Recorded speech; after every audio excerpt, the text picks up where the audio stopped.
कहाँ रहलू हो? अइलू ना? अरे कल सरस्वती पूजा है, जाए के बाद दूसरा गांव में पूजा करे। अपन गांव छोड़ के तो दूसरा गांव में पूजा करे काहे जइबे?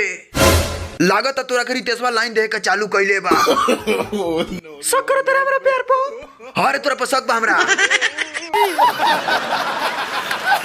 अरे चंदा के देम 5000 के जोबान ले बानी हम।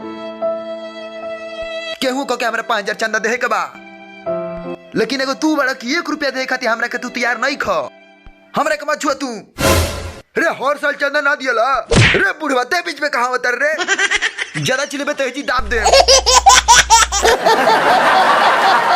केने बारे रे?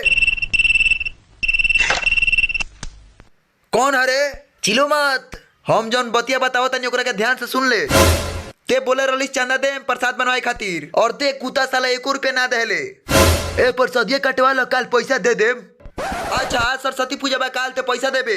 जौन 200 रुपया रहे तो कल खर्चा हो गए।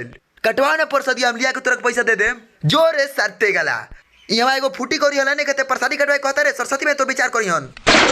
चंदा 10 सरस्वती पूजा के। ए तो ओसे का चंदा नहीं कैमरा लगे। नो नो नो नो। साला इस सुबेरे से दिमाग जरा कर रख ले बा हमार। का रे ते चंदा ना देबे?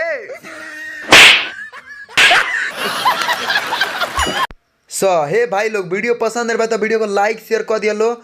और हाँ भाई, चैनल को सब्सक्राइब करे खातिर मत भूलिए। कैसे ऐसा मजेदार फनी वीडियो तार लोग के आगे देखे के मिली तो सब्सक्राइब जरूर करिए लो भाई लोग।